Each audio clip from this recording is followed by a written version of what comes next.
Estamos viendo en Filipenses 4:8 la lista que el apóstol Pablo pone ahí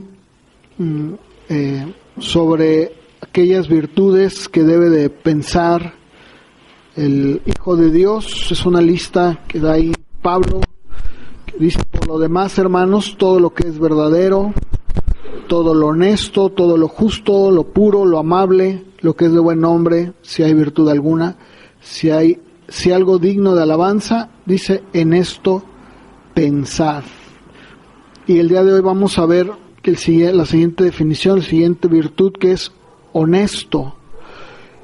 Y esta palabra honesto es una palabra clásica en el griego que se define o habla de alguien que es recto, alguien que también se habla de respetable, honorable, noble.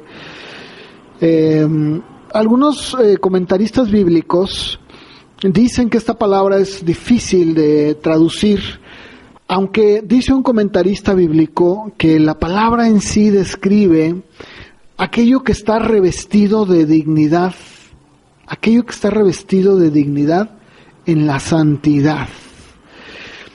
Y también comenta que efectivamente en el mundo hay cosas que son muy ligeras, hay cosas que no tienen seriedad, que no son atractivas más que para las personas que andan por el mundo, ¿no? Aquellas personas que toman todo muy a la ligera. Pero por el contrario, en las cosas que son serias y dignas es donde el cristiano debe de centrar su mente. Esta es la idea que está dándonos Pablo. Esta palabra es sepnos en el griego y se usa en diferentes formas. Les decía yo hace un momento una definición que daba. También otra de las definiciones que nos da de esta palabra es alguien que combina, como hace un momento daba yo la explicación, el sentido que le debe de dar a una situación cuando es digna, cuando es seria, o sea, alguien que actúa de una manera correcta en el momento correcto, serio en el momento serio, alguien que sabe cómo comportarse. Señala esa seriedad de propósito y respeto en la conducta, o sea, alguien que sabe cómo conducirse, cómo actuar. Y fíjense que el diccionario de la Real Academia Española nos da precisamente la definición muy muy cercana a lo que el griego enseña, porque dice que es alguien probo, recto y honrado. Eso es lo que nos dice. Ahora, cuando leemos esto, probablemente sucede que pues escuchamos estas definiciones y todavía como que nuestro conocimiento está un poquito digamos nublado hasta cierto punto, porque tenemos que entrar en definiciones todavía más profundas para tener una claridad. Ustedes saben que yo he hablado de algunas palabras que muchas veces nosotros pensamos que significan una cosa, pero la realidad es que quieren decir otra muy distinta. Sucede lo mismo con esta palabra. Y para que podamos tener un entendimiento más claro de esta palabra honesto, quiero decirles que solamente en el Nuevo Testamento se menciona esta misma palabra en 3 escrituras, solamente en 3, aparte de la de Filipenses, o sea en 4 de manera general. Y al analizarlas nos va a dar una idea, yo creo, más clara de lo que honesto quiere decir. Y entonces sí, vamos a poderlo llevar a nuestra mente, poderlo, como decía Pablo, pensar en esto, llevarlo a la acción. Voy a pedirles que vayamos a 1 Timoteo 3:8, donde aparece esta palabra, sepnos. Y fíjense ustedes que Pablo, aquí en 1 Timoteo 3:8, da una lista de cómo deben de ser los obispos, los ancianos, digamos, los supervisores de la iglesia. Y después de compartir y de decirle a Timoteo: mira, si alguno desea obispado, si alguno desea ser episcopos, pues tiene que cumplir estos requisitos. Pero fíjense que después de nombrar estos requisitos, empieza también a hablar acerca de los diáconos en el verso 8. Y allí nos dice, la primera, si ustedes ponen atención, van a ver que el primer requisito que pone es precisamente este. Dice, los diáconos asimismo deben de ser honestos. Es el primero. Y luego después dice, sin doblez, no dados a mucho vino, no codiciosos de ganancias deshonestas. Fíjense, entonces, esta cualidad debe de coincidir o debe de tener esta virtud, honestidad. ¿De qué está hablando? Está hablando de algo muy similar a lo que Pablo enseña cuando dice que el obispo debe de ser irreprensible. ¿Qué quiere decir eso? Alguien del que nadie tiene nada que decir. Alguien de que ninguna persona puede salir y decir, bueno, él es el pastor. No, hombre, si este señor lo deberían de conocer. Allá en la colonia a todo el mundo le pide dinero y no paga, o lo conocen como el apostador, o no sé.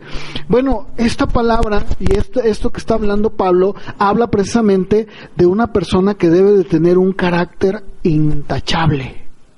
Ahora, no estamos hablando de perfectos en un aspecto impecable, ¿no? Porque pues eso no lo puede lograr nadie, pero sí dentro de los términos humanos, lo que está diciendo aquí es que esta persona, el diácono, debe de ser alguien que su carácter sea bien mesurado, alguien que no tenga tacha, que no tenga ninguna mancha, de tal forma que puedan voltear a verlo y decir, ¿qué es esto? ¿Cómo puede ser que sea diácono, no? Fíjense, y a veces estos son aspectos que muchas de las veces es lo menos que se toma en cuenta, ¿no es cierto? Yo hace un momento en la clase les decía que,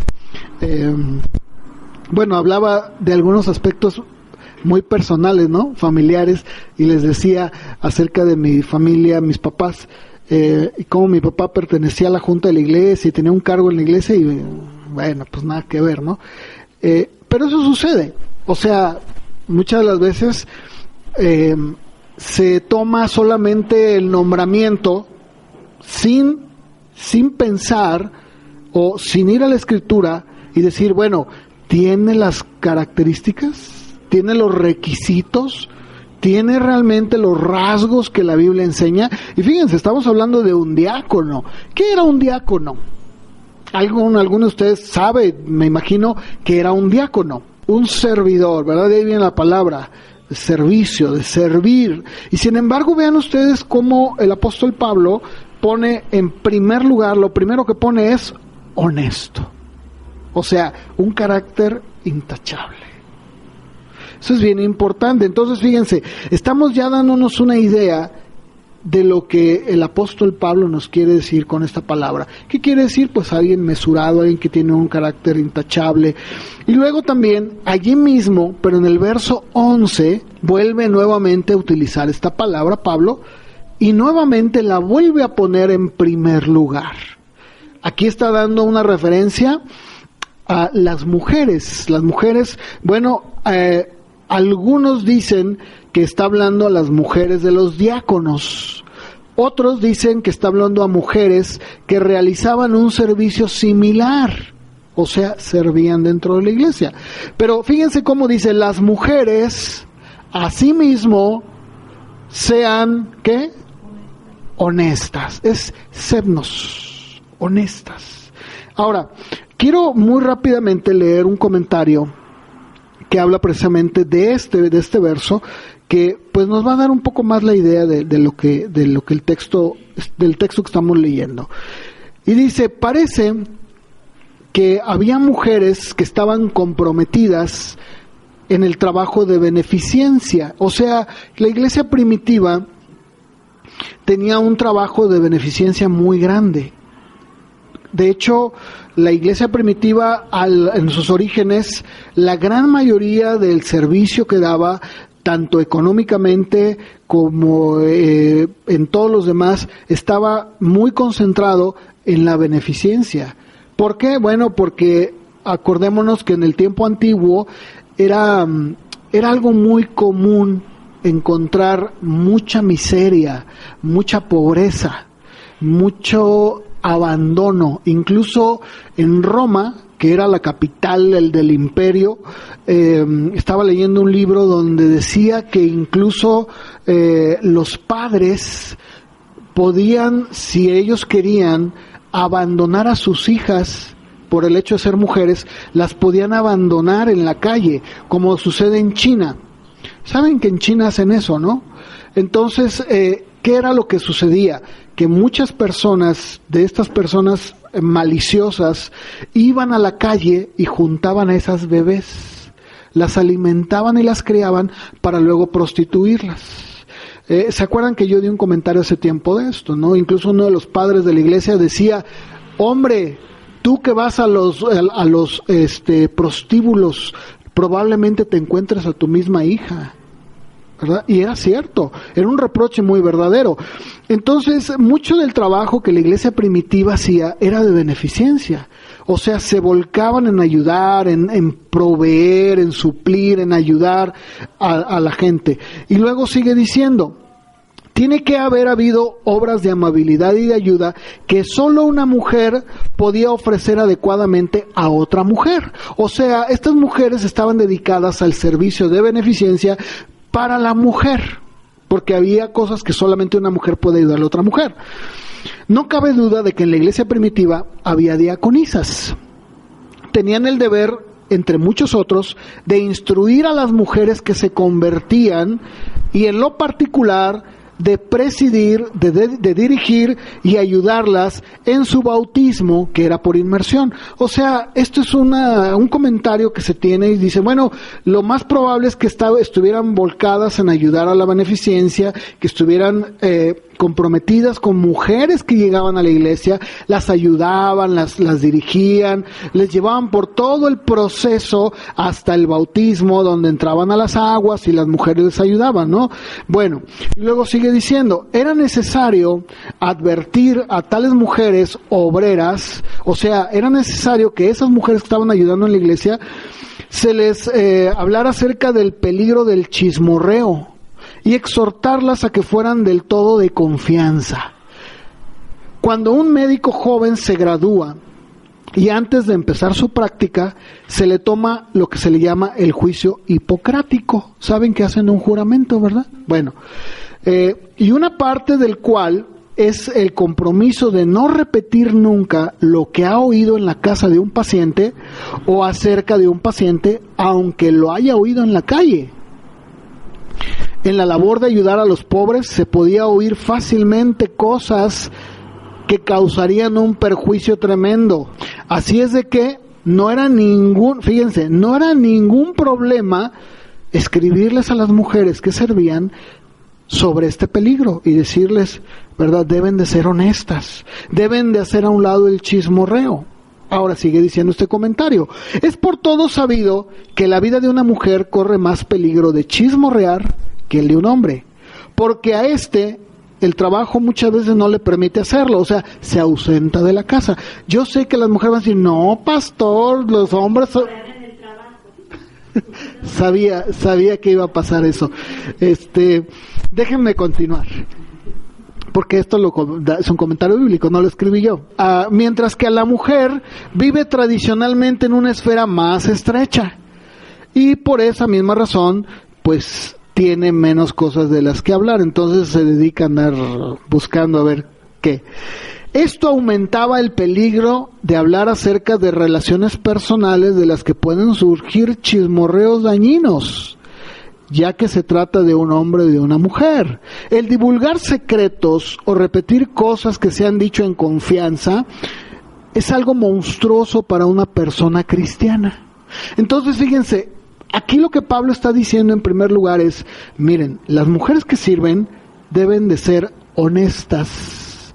O sea, su carácter debe ser intachable, que no se anden dedicando a andar ahí preguntando, a ver qué te dijo, y fíjate que ya me dijo la hermana que fulanito y que el hermano le pega y que le hace aquello y que le hace el otro. Entonces, aquí el trasfondo de lo que está diciendo es que Pablo les escribe con el fin, utilizando esta palabra, de que las diáconas o las servidoras pudieran tener un carácter así. Ahora díganme, ¿esto es cierto o no? Necesitamos mujeres, si sirven en la iglesia, que sean intachables, que su vida, más que meter ideas, ¿verdad? Y decir, no, tienen que ser mujeres piadosas, en este caso, honestas.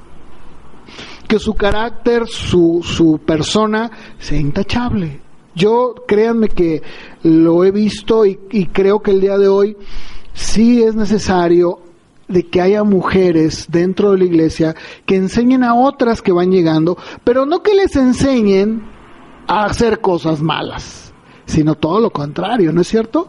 Que les guíen por el camino, que cuando tengan una duda les puedan enseñar y no decirles, no, eso te dijo, no, mira, haz lo que te digo, no, hermanas, esto es bien importante, porque yo creo que el día de hoy sí necesitamos ese tipo de mujeres.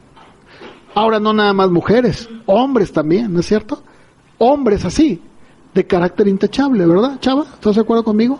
¿Verdad? Necesitamos en la iglesia hombres con un carácter así. Que los hombres vengan con los hombres y puedan ver en el hombre un ejemplo de honestidad bajo lo que estamos viendo. Lo mismo con las mujeres.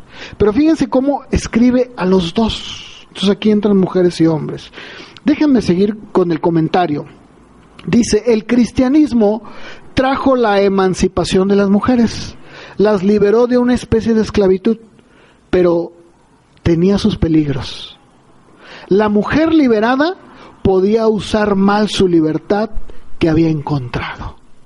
Porque déjenme comentarles que en el tiempo antiguo a las mujeres las tenían consideradas como una esclava.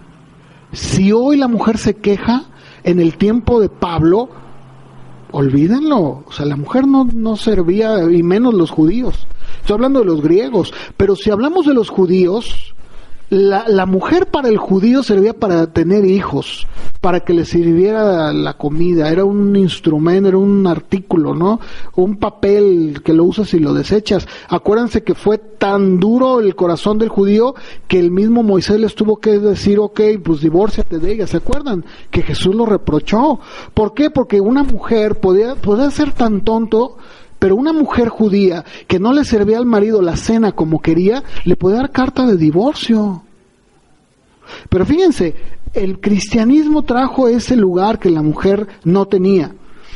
El mundo respetable se podría escandalizar ante tal emancipación. O sea, el mundo conocido podría decir, ¿qué es eso? ¿Cómo es posible que estos hombres, estos cristianos, le den esa libertad a la mujer? Por lo tanto, la iglesia tenía que establecer ciertas reglas. Sí, ¿verdad? Muy importante. Y estas eran usando la libertad sabiamente, como las mujeres que podían tener una posición respetable en la iglesia y que van adquiriendo en el día de hoy, en nuestros días también, ¿verdad? Un respeto. Entonces, fíjense, era muy importante poner este primer requisito para que el mundo pudiera voltear a ver y dijera, no, sí es cierto, sí o no, ¿verdad que sí? Sí necesitamos mujeres así, ¿no lo creen? Vamos por favor a Tito, capítulo 2. Aquí nuevamente encontramos la tercera referencia de la palabra semnos, y fíjense que aquí ahora le escribe, como lo decía hace un momento, a los ancianos. Le dice, pero tú habla lo que está de acuerdo con la sana doctrina, que los ancianos sean sobrios, y luego dice Reina Valera, serios. ¿Sí lo dice así? Bueno, esa palabra serios es semnos, la misma. Prudentes, sanos en la fe, en el amor, en la paciencia. Ahora, Yo les dije hace un momento que la palabra que usa aquí Reina Valera, serios, no aplica en realidad al sentido original de la palabra, porque aquí se podría pensar que serio habla de un hombre aguafiestas, un hombre que no sabe reír, un hombre que todo el tiempo está con la cara pues mal encarado, o no. Aquí está hablando de alguien, volvemos a lo mismo, una persona que sabe vivir a la luz de la eternidad, que sabe comportarse, que sabe en qué momento reír, pero también sabe en qué momento callar, que sabe qué es lo que le conviene, que sabe lo que no es. Por eso quise hablar de estos 3 versos, para que veamos cómo lo va definiendo y cómo a cada persona le va poniendo esta característica, este rasgo, y dice, mira, tienen que ser así, de acuerdo a cada necesidad, para poder entender mejor la palabra, honesto, que tiene que ver con todo esto que estamos viendo. Por eso les digo, muchas veces los traductores toman la palabra que más se acerca, que más puede parecer la que describe esa palabra, pero no es en realidad, digamos, la palabra en sí misma, la definición como tal. Pero aquí estamos viendo que cuando dice serio, insisto, no está hablando de alguien que ay, este hombre no es nada, o sea, tú hablas con él y todo el tiempo está serio. No, está hablando de alguien que sabe comportarse. Yo creo que no hay mejor ejemplo que el Señor. El Señor podía fácilmente relacionarse con cualquier tipo de persona sin perder su identidad. Si estaba con prostitutas, Él podía perfectamente bien estar ahí con publicanos y podía también estar con otras personas, ¿no es cierto? El Señor sabía perfectamente bien cómo actuar en cada momento. Bueno, esto es exactamente lo que está hablando. Nosotros no, bueno, al menos yo no puedo pensar que el Señor nunca tuvo un momento de regocijo. ¿Ustedes creen que el Señor en algún momento se rió? ¿Tuvo algún chascarrillo? Yo creo que sí, pero también podemos ver cómo el Señor se enfureció, ¿no es cierto? Cuando entra al templo y limpia las mesas, cuando le reprocha a los fariseos, cuando Él mismo se lamenta sobre Jerusalén. Pero también vemos al Señor siendo misericordioso, siendo amor, o sea, pero a veces sucede que cuando no tenemos una idea correcta de Dios, pues como que nos desvirtúa la mente, la desvirtuamos el concepto, y luego de ahí empezamos a ver a Jesús, al Señor Jesús, como ese Señor, ¿verdad?, que está con los niños, ¿verdad? ¿Se acuerdan en la escuela dominical? Bueno, cuando yo era niño, nos enseñaban al Señor Jesús, ¿verdad? Y luego ahí está en el burrito, entrando a Jerusalén, y luego dándole de comer a la gente, y a veces ese concepto, que no está mal, hay que enseñarlo, pero también hay que enseñarles que el Señor es el Señor. Decía un predicador, decía, miren, cuando nosotros vemos los evangelios, vemos a Dios siendo opacado por la humanidad. Pero cuando volteamos a ver el Apocalipsis, volteamos a ver ya al Señor en toda su gloria, quitando toda la humanidad. Y sí es cierto, porque a veces solamente nos quedamos con el Jesús que bendijo a los niños, que estaba con la mujer samaritana, que le da de comer a los pobres, ¿cierto o no? Pero ¿cuántas veces hemos pensado que ese Señor Jesús ya no está así? Que Él es todo Señor, que está sentado en el trono, y que el mismo Juan, cuando lo vio, dice que cayó como muerto. Y que los 24 ancianos están dándole gloria y que dicen que Él es digno. ¿Cierto o no? ¿Cuándo pensamos en eso? Muy pocas veces. Tenemos que tener una idea muy clara de quién es el Señor. Si nosotros nos quedamos con ese concepto de Jesús que solamente está caminando por el campo y va, ¿verdad?, así con su túnica blanca y ay, el Señor, ¿verdad?, bien bueno, estamos realmente equivocándonos, porque hay que recordar que el Señor ciertamente vino a morir en la cruz, pero se levantó al tercer día y está sentado a la derecha del Padre, y Él es Señor y Dios, y todo está sujeto a Él, todo, y no hay nada que se mueva, que gire sin que el Señor lo esté gobernando. Dice Hebreos que Él es el que sustenta todo, ¿cierto o no? Así lo tenemos que ver. Entonces, tenemos que entender que esto es de seriedad, está hablando más bien de honestidad, como lo que acabo de dar, ¿no? Ahora, para tener una idea más clara, para poder todavía reforzar más, creo que el mejor ejemplo en términos humanos sería el apóstol Pablo. Creo que es un referente de todo esto. El apóstol Pablo en su ministerio fue un hombre que siempre se condujo de una manera honesta. Miren, vamos a 1 Tesalonicenses capítulo 2, voy a leer del verso 1, 1 Tesalonicenses 2, voy a empezar a leer del verso 1 al verso 6. Dice, porque ustedes mismos saben, hermanos, que nuestra visita a ustedes no resultó vana. Pues habiendo antes padecido y sido ultrajados en Filipos, como saben, tuvimos denuedo en nuestro Dios para anunciaros el Evangelio de Dios en medio de gran oposición. Porque nuestra exhortación no procedió de error, ni de impureza, ni fue por engaño, sino que según fuimos aprobados por Dios para que se nos confiara el Evangelio, así hablamos, no como para agradar a los hombres, sino a Dios, que prueba nuestros corazones, porque nunca usamos de palabras lisonjeras, como saben, ni encubrimos avaricia. Dios es testigo. Ni buscamos gloria de los hombres, ni de ustedes, ni de otros, aunque podíamos serles carga como apóstoles de Cristo. Aquí creo que definitivamente el apóstol Pablo nos da un ejemplo, como lo dije hace un momento, de cómo es que todo esto que estoy hablando, de como lo que hablé la semana pasada, todo lo que es verdadero, en este caso todo lo que es honesto, tenemos nosotros que llevarlo a la práctica. O sea, llenar nuestra mente de todo esto, de todo lo que implica lo verdadero, lo honesto, entendiéndolo como lo estamos entendiendo. Y creo que Pablo definitivamente lo demuestra. Cada uno de nosotros, de manera muy personal, también tenemos que llevarlo a la práctica. O sea, el entender qué es lo que es verdadero y honesto y decir, ya entendí, entonces ¿qué tengo que hacer? Pues tengo que actuar de la misma manera. Miren, aquí en el verso número 3, dice Pablo, nuestra exhortación no procedió de error, ni de impureza, ni fue por engaño. Y quiero muy rápidamente que vayamos viendo estos versos de manera detenida, porque ¿qué es lo que Pablo está diciendo? Creo que en algunas versiones, lo estuve buscando, lo dice muy similar.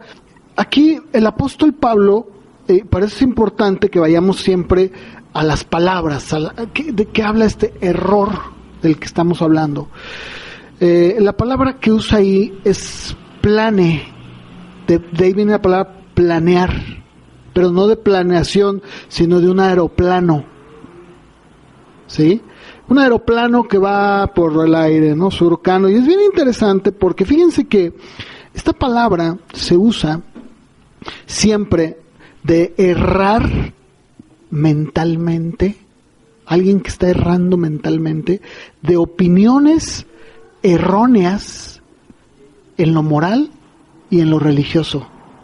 O sea, fraude, tranza. Miren, para tenerlo más claro, en Efesios 4:14 dice así, ¿ya lo tienen? Para que ya no seamos niños fluctuantes. Fíjense, niños fluctuantes. Llevados por doquiera de todo viento de doctrina, por estratagema de hombres que para engañar emplean con astucia, y la palabra planea es del error. ¿Qué está diciendo? Pablo está diciendo, cuando yo fui a predicarles, no utilicé ningún tipo de engaño mental, o sea, no fui con el fraude pensando en algo incorrecto, para aprovecharme de ustedes. Mi mensaje, dice ahí la exhortación, o sea, la palabra que yo les llevaba, no nació, no procedió, no vino de que yo fuera con una idea de fraudearlos, de aprovecharme, de desviarlos, ¿me entienden? Es lo que está diciendo Pablo. Y luego dice, ni de impureza. A ver, ¿a qué se refiere eso de impureza? Muy rápidamente. La palabra es acatarsia. Esa palabra denota suciedad física, pero también de suciedad moral. Entonces, lo que está diciendo Pablo es que cuando él vino, no vino con un mensaje engañoso, fraude, vamos, saben que el día de hoy, esto pues lo vemos pero muchísimo, el día de hoy los grandes mensajes o exhortaciones que hay, número uno, como lo decía muy cierto, no es un ministerio probado. Pablo dice, yo estoy probado por Dios. Es más, él mismo le dice a los Gálatas, yo llevo en mi cuerpo las marcas de Cristo. ¿Y qué decía que era eso? Pues las cicatrices, los golpes, los flagelazos, ¿verdad? El día de hoy, ¿cuántos pueden verdaderamente decir, yo soy un ministro probado? O sea, sé, decía Pablo, sé lo que es tener y lo que es no tener. Sé estar en alta mar, ahí perdido, y sé también lo que es estar siendo correteado. Sé lo que es estar con hambre. Soy probado. O sea, ¿quién me puede decir a mí? Ay, Pablo, tú no sabes de esto. Que no sé, te enseño.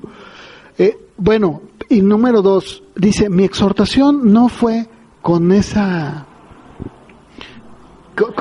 intención de ya premeditada. Porque fíjense, era muy común en el tiempo antiguo esto. Venían muchos charlatanes hablando no solamente del mensaje, no, hablando de muchos aspectos como, por ejemplo, la filosofía, el humanismo, que ya se daba. Y venían y a muchos los engañaban. Fíjense que había un grupo en el tiempo de Pablo que se llamaban los sofistas. Y los sofistas eran personas que se dedicaban a la buena retórica. Pero fíjense, ojo, estos hombres lo que hacían era embaucar a la gente. Y la gente se les quedaba así, mira. De ahí viene la palabra sofisticado. Y Pablo, cuando le escribe a los Corintios, dice, cuando yo le llevé el evangelio a ustedes, no lo hice con palabras de vana sabiduría humana. Está refiriéndose a los sofistas. Porque ellos llegaban y embaucaban. Y echaban un rollo y la gente...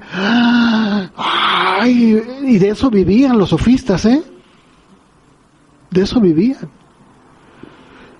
Y luego, fíjense, ¿qué está diciendo? Mi mensaje tampoco fue impuro. No fue sucio.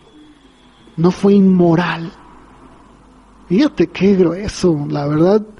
Fíjense, está muy asociado la sensualidad y la falsa doctrina. ¿Se dan cuenta? Siempre van de la mano.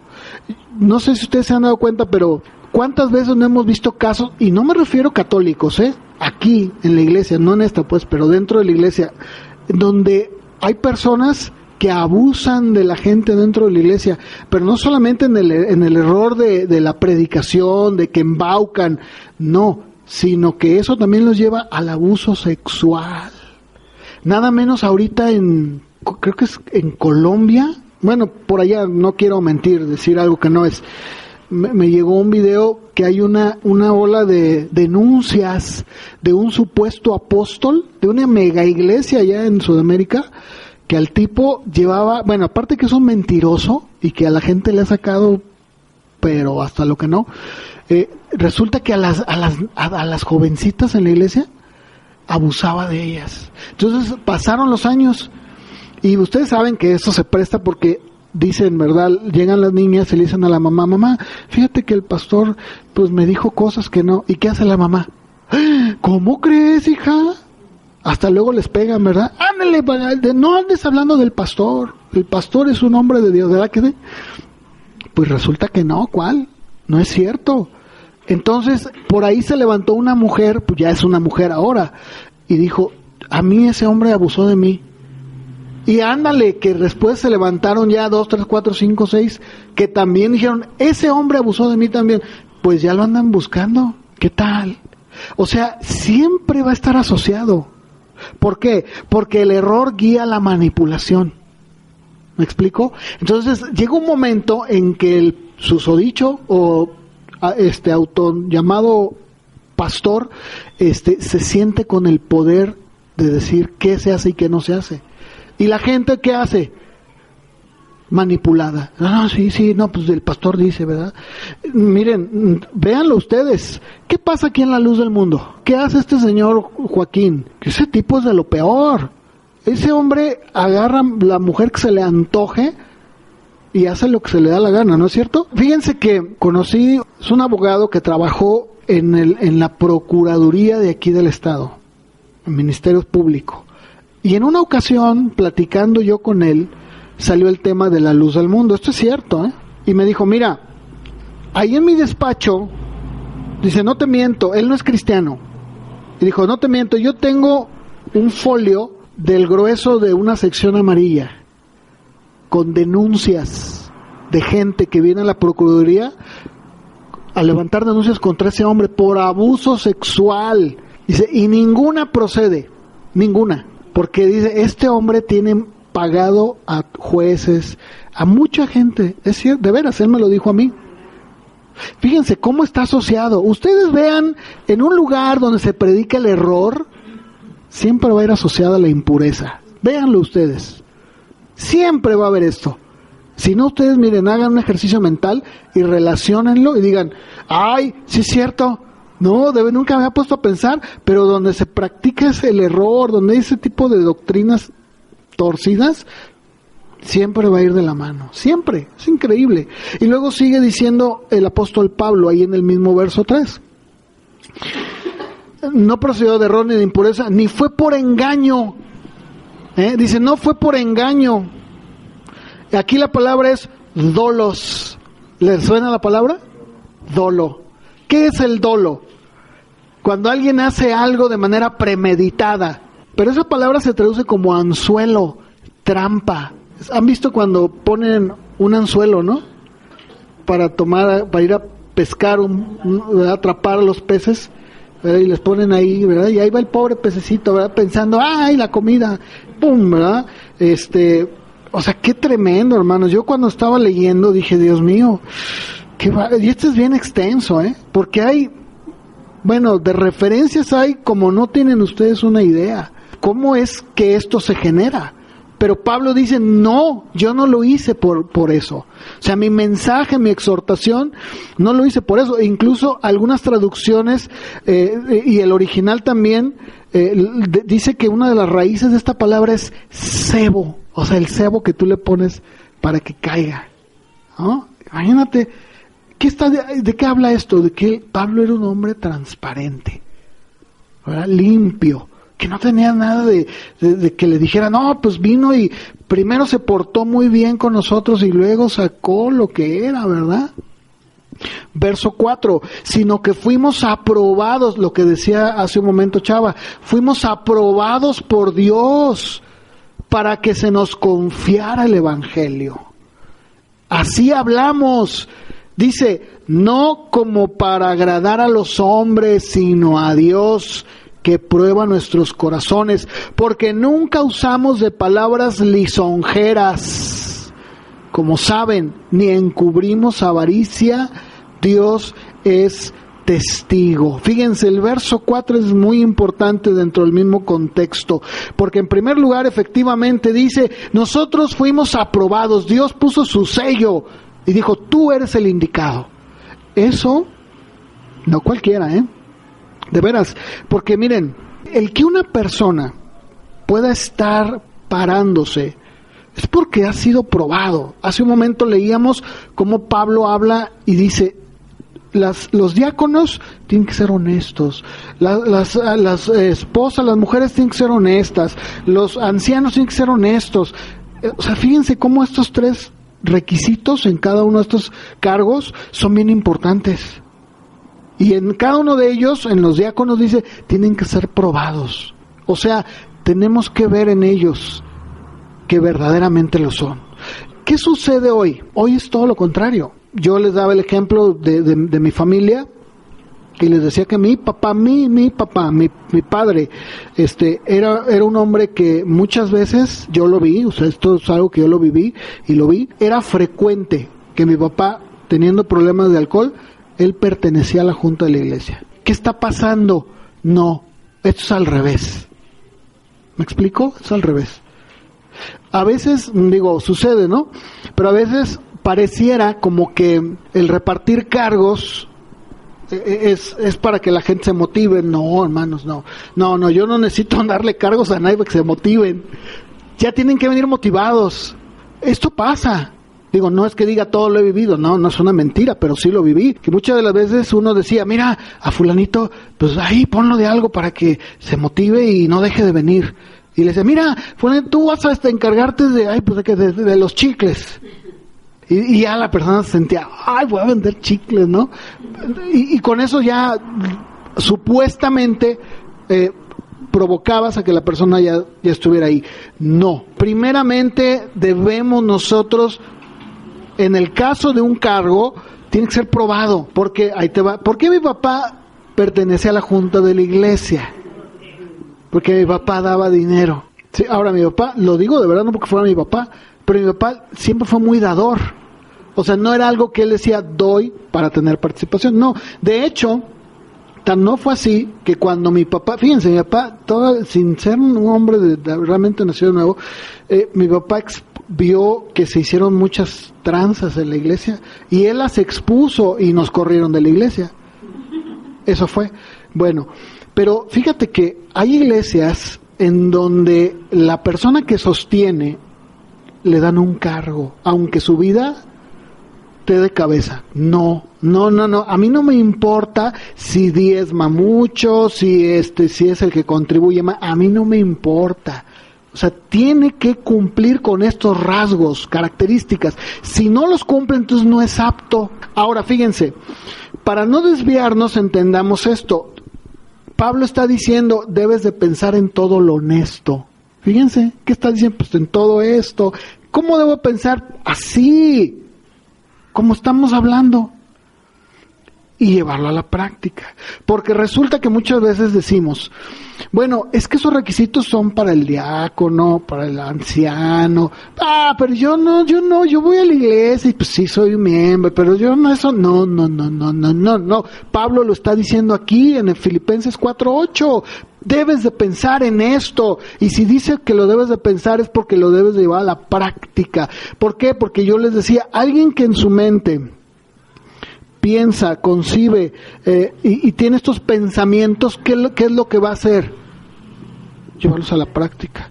Ahora, yo quiero decir algo, que la semana pasada yo me quedé un poquito así como yo mismo, no digo que ustedes, nadie me hizo ningún comentario, yo les quería comentar esto. Miren, cuando yo digo que el hombre natural no puede concebir estos pensamientos, no puede tenerlos, no estoy diciendo que el hombre natural está totalmente fuera, no, lo que estoy diciendo es que por el pecado no le es posible. La Biblia nos enseña que la depravación del hombre es total, no absoluta.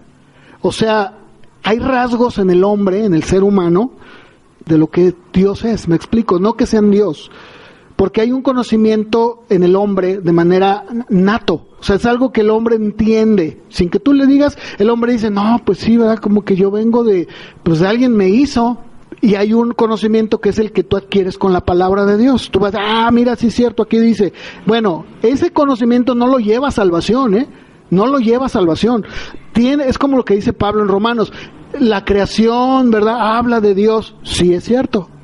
Pero ese conocimiento no lleva a nadie a salvación, solamente el Espíritu Santo. Quiero dejar en claro esto porque no estoy diciendo, ¿verdad? Porque alguien puede pensar aquí, pues yo tengo familia que no es cristiana y el pastor dijo que son así como animales irracionales y no pueden pensar en cosas buenas.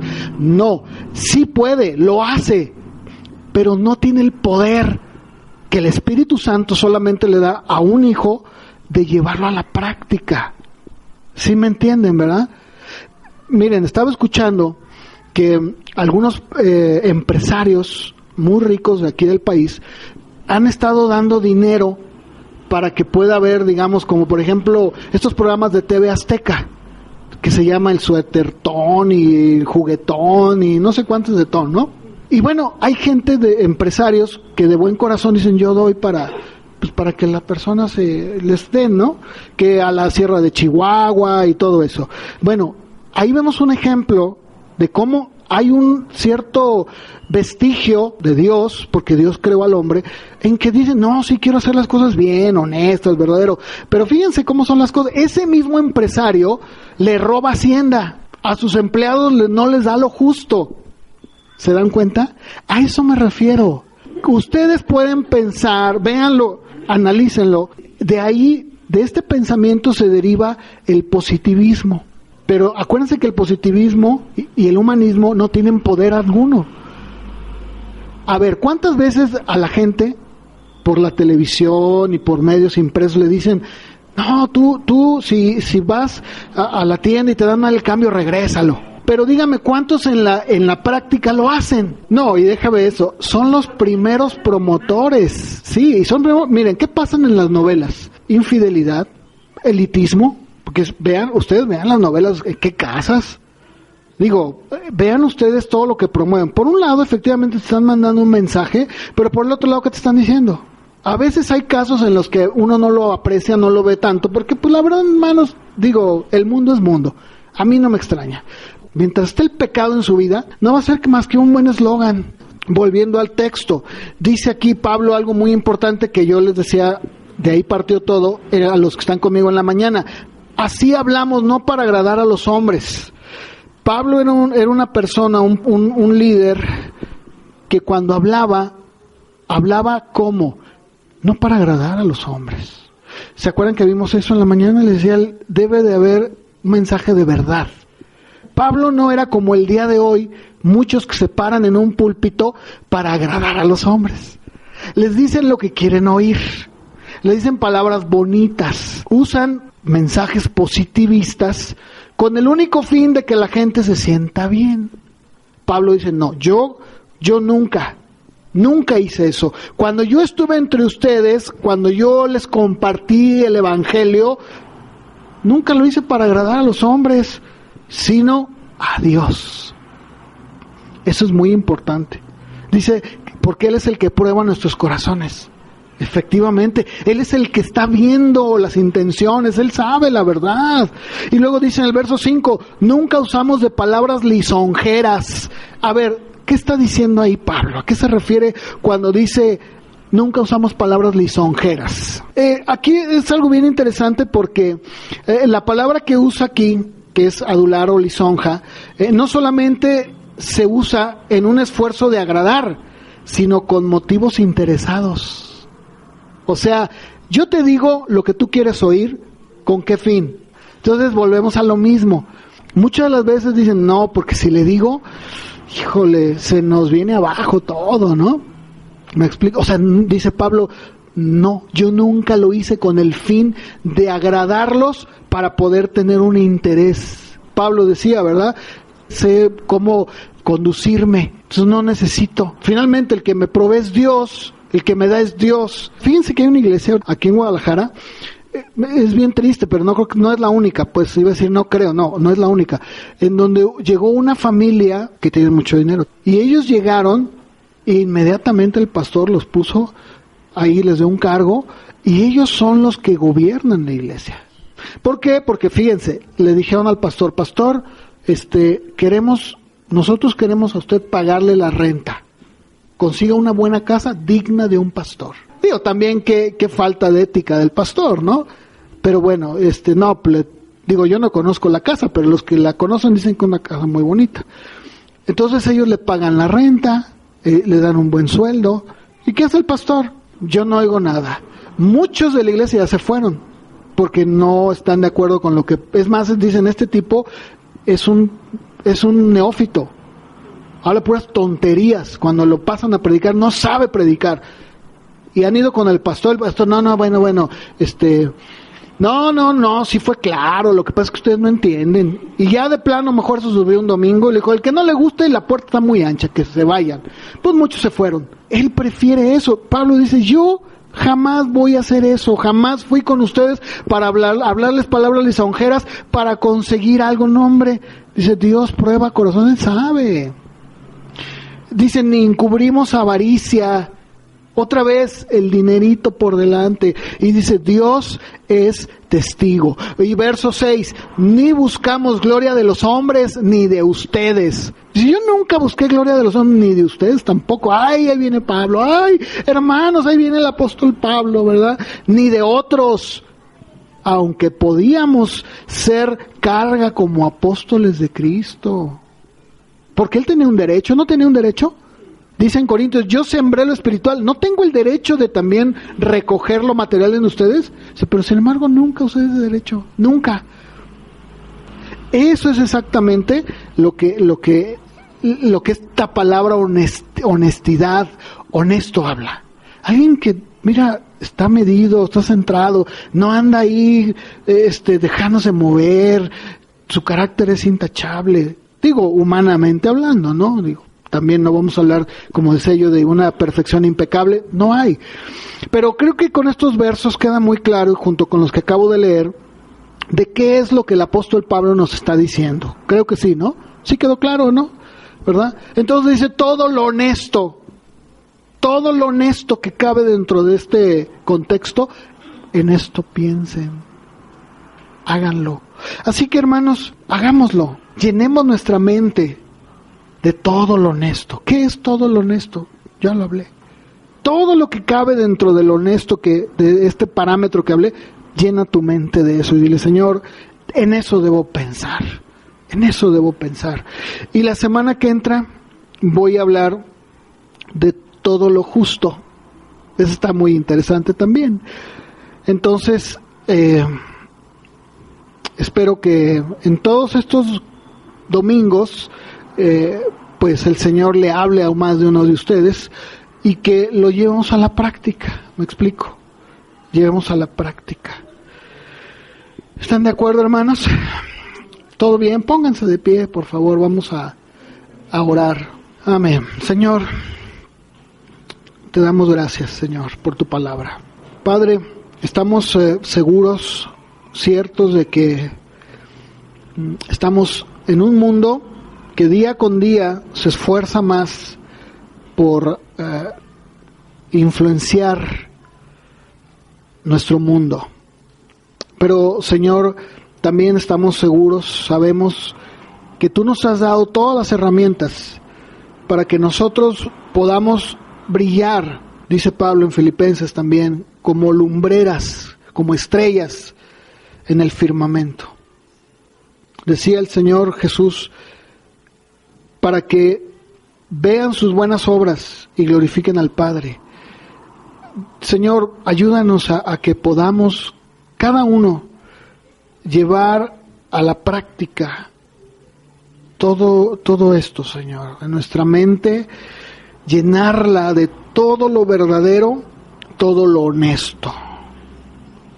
Te pido que seas con cada uno de mis hermanos, de mis hermanas, de cada uno, Señor Dios, de los que escuchen esta predicación, a poder en nuestra vida personal llenar, cultivar estos pensamientos y vivir así cada día, Padre. Ayúdanos, Señor, porque sabemos que efectivamente somos débiles muchas veces, pero sabemos que en ti, Señor, cuando somos débiles, somos fuertes. Te necesitamos de ti cada día de nuestra vida, Señor. Sin ti no podemos hacer nada. Eso lo confesamos, Señor, y no hoy, todos los días.